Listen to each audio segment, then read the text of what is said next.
a cryptic video clip in Seattle, a private preview in Ottawa, some draft day reveals in LA, and not one but two retro rebrands in the NHL. This is Threads, a monthly recap of hockey branding news only on Aesthetics. I'm Chris. Thanks for watching. But first, some Centennial news out of Detroit and Chicago. The Red Wings released their 100th anniversary logo, joining already announced artwork from the Rangers and Blackhawks. On June 25th, Detroit unveiled this design, built on a redrawn version of the original winged wheel from the 1930s. We last saw a version of this for the Winter Classic in 2014. Now, if you're curious why this new version is so ornate and detailed, it looks like they're trying to replicate the decorative chain stitching that was used on the original crest almost a century ago. It's a very nice touch. This mark is part of a larger suite of logos that will represent the club throughout its Centennial season, including a secondary mark that commemorates their early years as the Detroit Cougars. While the franchise was founded in 1926, they wouldn't become the Red Wings until 1932. This is a revamp of the black letter D that was recreated for the Wings' 2009 Winter Classic uniform, which was based on that original Cougar sweater. The 100th anniversary logo will be worn as a patch on the left shoulder of the jersey, as previewed at the 2025 NHL Draft, and will be seen at center ice next season. The Wings ran a poll to let fans decide which version should be used. And that's not all. In their announcement, the Wings confirmed a Centennial jersey will be unveiled in late summer, so stay tuned for that. Meantime, the Chicago Blackhawks used Draft Day on June 27th to launch their own Centennial jersey. Now, this is not a redesign so much as a subtle update to their existing look. So, what's new here? First, the crest. Echoing sweaters of the past, there's a key line around the figure in metallic gold, along with the Hawks' signature chain stitching detail. Just above that, the lace-up collar makes a return to these threads for the first time since the 1960s. Inside the collar, the tagline from their Centennial teaser video, "Always an Original." On the left shoulder, the traditional secondary logo, except the yellow C is now in metallic gold. And on the right shoulder is their 100th anniversary patch. Around the back, the numbers are now outlined in a thin metallic gold. And there are a couple of new features that Fanatics has started making available to teams. First is what they call the hem loop. It's a small tag along the back hemline, and here it's gold with a black 100 stitched within. And second, inside the back hemline is a list of years, the 6 times the Blackhawks have won the Stanley Cup. So like I said, no major changes, just enough to make it special for a special season. The jersey was unveiled on the morning of the draft and got its first appearance in public that night, as the club made 3 first-round selections. We'll get more into what was new on draft night, but for now, let's delve into this month's feature story, and it's really 2 stories, retro rebrands in Boston and St. Louis. But which one do we start with? Well, it's gotta be the Blues, and here's why. A source reports the Blue Note itself is undergoing an overhaul. On June 22nd, the St. Louis Blues posted a teaser video 2 days before their official announcement that led, much to my surprise, with a report I shared in my last Jersey Watch video. I think this might be the first time Aesthetics has ever been referenced directly by a team to hype a brand launch. And then it happened again, but we'll get to that one later. On June 24th, the Blues made official the thing everybody was talking about, the big rebrand. New and refreshed logos with history-inspired uniforms. With the old Blue Note having been in place since 1998, you might be wondering, why make a change at all? Well, I took that question to the Blues head of brand, Brenda Wilbur. How this came about was just us seeing how much our fans love the heritage branding, the Winter Classic branding, and kind of, deciding to move forward on a rebrand. So it's a big undertaking. We've had the Note up to this point for 27 years. So fan feedback was integral. In addition to fan feedback, there was a practical purpose too. Creating something that's good for use on digital formats and platforms. A Note that was created 27 years ago was not created with digital, as the primary use, which nowadays it is. So creating those thicker key lines and simplifying it. So in a world that now designs for digital first, and with a fan base delighted by their Winter Classic throwbacks, it only made sense for the Blues to move their brand forward with a nod to the past. The team hired Rare, a design agency with a lot of sports branding experience, but making their foray into hockey here. As Rare explained on their website, the Blues were not looking for a new song so much as a remix of a timeless classic. And that is exactly what we got. The new Blue Note is only new in the sense that it's a fresh drawing, a remaster of a classic mark. When the Blues entered the NHL in 1967, this is what they wore. It went through a handful of revamps here and there, but 50 years later the Blues revived that original for their first ever Winter Classic appearance, and it was a massive hit with fans. We read comments on social media and everyone seemed to love it. They all, the Winter Classic elements sold really well, but just from a brand standpoint, it was time for a refresh. Given that, the team knew the direction they needed to move, and they brought their creative brief to Rare in late 2021. The first step was to fine-tune the classic Blue Note. Working with Rare was a great opportunity for them to first look at the note structurally and how we wanted to get that in a good place, and then, create some other marks. We wanted the whole identity system to feel like a package, not like just a bunch of individual marks. And when you look at them all together, like, oh yeah, this is a brand identity right here, just not a primary logo and a word mark and some marks that just kind of lean into the branding a little bit, but it's definitely a part of a full package. The full package is what makes this rebrand something special. Over the years, the Blues have had very little in the way of secondary logos. The Blue Note has long been a solo act. There was a trumpet shoulder patch on the 90s jerseys, famously worn by Wayne Gretzky during his brief time in St. Louis, and there was this third jersey crest in 2008 with the Gateway Arch incorporated. Both of these logos brilliantly inform the new River Music tertiary mark, an upward-pointed trumpet blended with the arch, all overlooking the mighty Mississippi River. Another new mark elegantly fuses a treble clef with the fleur-de-lis, the symbol of St. Louis. The fleur-de-lis from the city's flag has been a part of Blues uniforms since it was integrated within the collar in 2017 and is still there in the new designs, but now the club has its own spin. Speaking of which, there's also a new roundel evocative of a spinning record, though I don't expect widespread use of this mark. The secondary logo that will get the most play is this STL ligature, and rightly so. We've been trying to come up with our own STL mark. Cardinals is, of course, iconic, but we wanted our own, but we wanted it to feel like a Blues logo. We didn't want it to just feel like any other STL logo.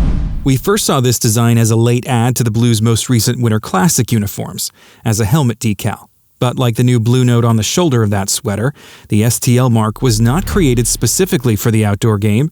It was already long in the works for this rebrand. So yeah, that was actually a part of the set, and we're like, hey, let's put this on this Winter Classic kit because we feel like it'll look really great with that. Lastly, the word marks. The team recognized this rather basic design, which debuted in 2016, was in dire need of a real refresh. Rare stepped up with a custom typeface they call Ragtime, inspired by the ornate letter forms on songbooks printed at the turn of the 20th century, with bold drop caps and expressive strokes. Those designs also inform the new illustrative word mark that features some extra embellishments. Having explored the new marks in detail, let's zoom out for a broader look at the new uniforms.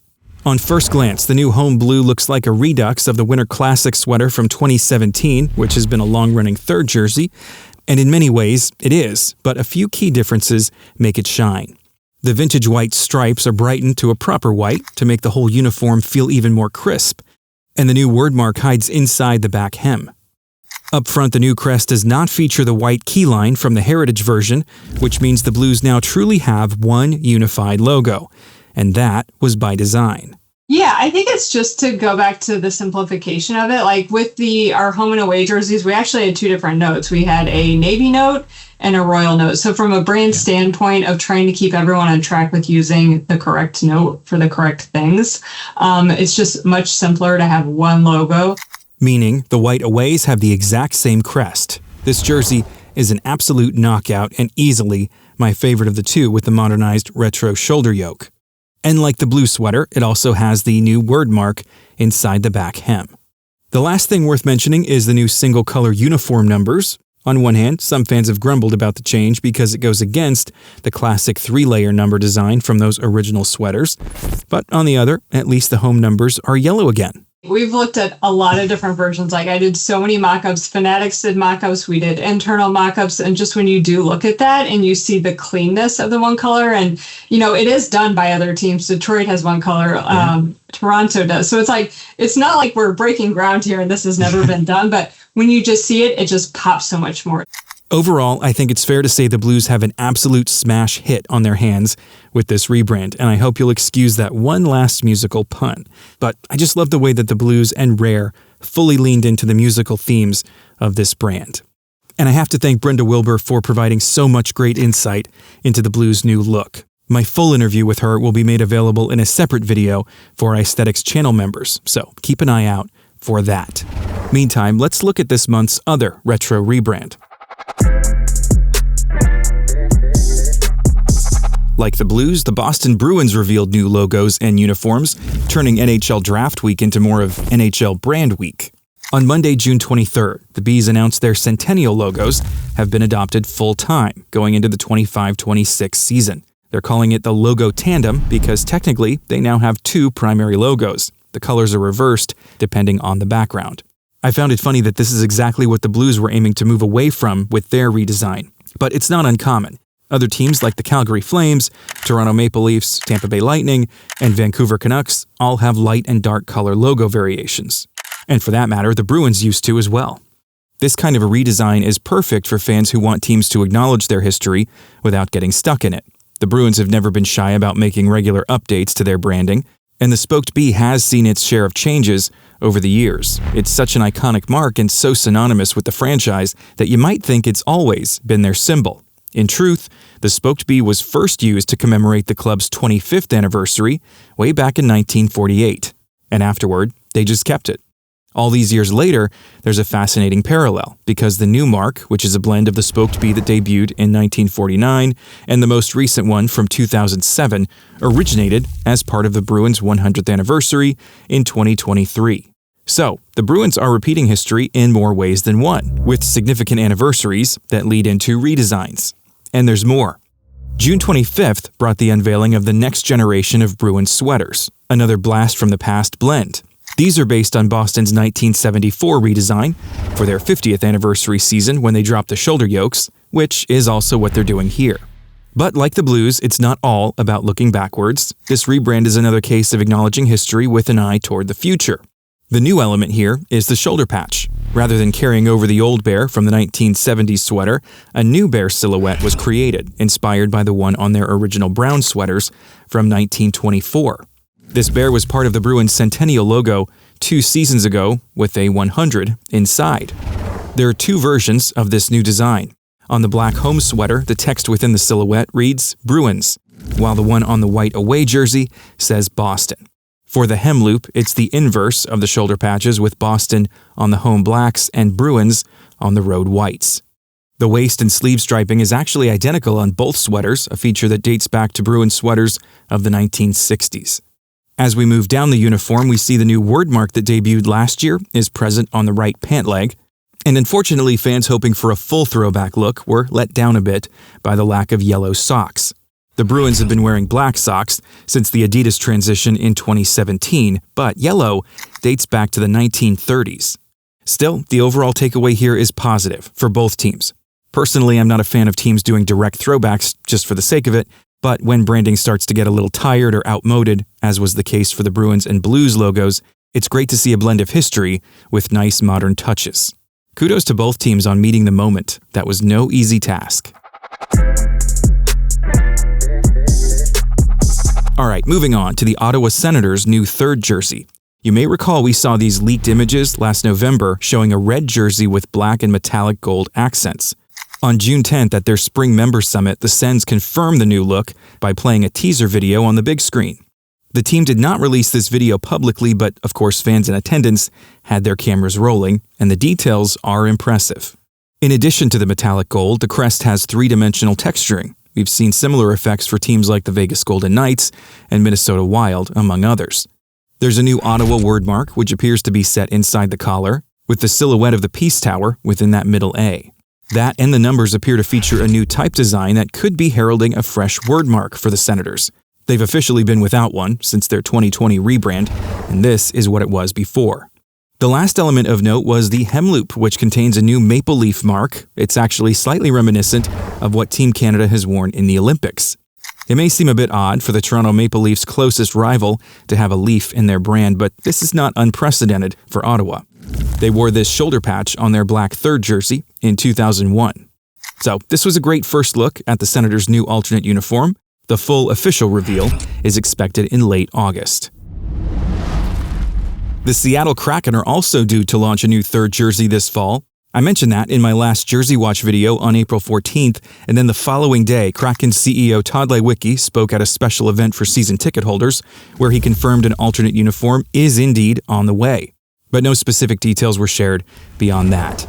Then on June 5th, the Kraken posted this cryptic video across their social media accounts with elements of their logo glowing beneath a dark sea, and a line that reads, "Something stirs in the deep." It's tagged out with October 2025, which would seem to be the expected launch date. The video didn't specifically mention a third jersey, so we are reading between the lines here a bit, but perhaps more teasers are on the way throughout the summer.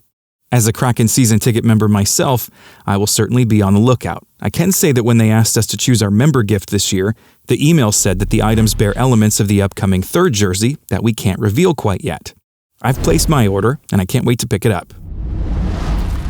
Before we move on to the quick hits, we have a couple more anniversary logos to talk about. We've seen the Centennial marks already, but as a reminder, this is the one for the New York Rangers, the Chicago Blackhawks, and the newly unveiled Detroit Red Wings design. And we've seen what the Minnesota Wild will use for their 25th anniversary, but there's even more. Their expansion cousin in Columbus revealed this logo on June 17th. The Blue Jackets say the design pays tribute to the franchise's legacy, the state of Ohio, and the team's deep historical ties. The state outline is a nice touch, if not a reference to the old Cleveland Barons, and the overall design is great, even if the 3D effects and texturing are a bit heavy-handed. But the logo still looks sharp in its 2D format, as does its embroidered version, which was first seen on jerseys at the draft. And finally, there's the Winnipeg Jets, who are about to embark on their 15th season. Every so often, I'll post updates to this NHL milestones graphic that I keep. It's just a way to show off all the anniversary logos of the past couple of decades. On draft day, the Jets reposted my graphic and teased, add one more 25-26 anniversary logo coming later tonight. It was a long wait as they had the 28th overall pick, but we did finally get to see the 15th anniversary patch that Winnipeg will sport next fall. And here is a better look at the full logo. The only difference is that the patch doesn't incorporate the small Jets logo at the base of the shield, because there's a much larger version just a few inches away. There are a few more draft night items to mention, but we'll do those in the quick hits segment in just a moment. Before that, I wanted to point out that my next Jersey Watch video is now in production. Just looking at my notes here, I'll have new details on Pittsburgh, Carolina, Edmonton, LA, and more. You might want to subscribe now so you don't miss any of that. The NHL draft is usually a good place to see branding elements for the first time. This year was no exception, as the first decentralized draft took place in LA on June 27th. Decentralized just means that all the GMs and scouts stayed in their home cities and called in via Zoom instead of sitting at 32 tables in front of the stage. And they hired celebrities to announce their picks. But it sounds like this format may be a one and done. Regardless, the new draftees still had custom jerseys from each team to get their photos taken, and that gave us a few new looks. Mammoth. This is the first time I'm seeing this sweater. What do you think about it? We'll start at the start with first overall pick Matthew Schaefer. The purple ribbon on his jersey is not something we'll see on the ice for the Islanders next season. It was just something special for this player. Schaefer's mother, who played a big role in his hockey development, died last year after a battle with cancer, so she never got to see him get drafted into the NHL. The Islanders wanted to make her memory part of his big night and included a purple ribbon patch on the chest of his sweater. It was a very touching moment to see him realize when he first put the jersey on. The Utah Mammoth had the 4th overall pick, and I believe this was our first time seeing the black Mammoth jersey out in the wild. It's a great improvement over what we saw at the draft a year ago. Of course, the Boston Bruins and St. Louis Blues both had their new sweaters on hand. Those designs had been revealed earlier in the week, so they'd be ready for this occasion. The Carolina Hurricanes were set to pick at 29th, but they ended up trading the pick Two noteworthy items here. First, their celebrity was NASCAR driver William Byron, and instead of announcing the pick, he announced the trade. But some fans made note of the fact that he was wearing the Canes' 25th anniversary throwback jersey from a few years ago. Not sure if there's any deeper meaning here, but it was nice to see a classic. For that matter, we saw Mighty Ducks stars Joshua Jackson and Marguerite Moreau in classic movie throwbacks.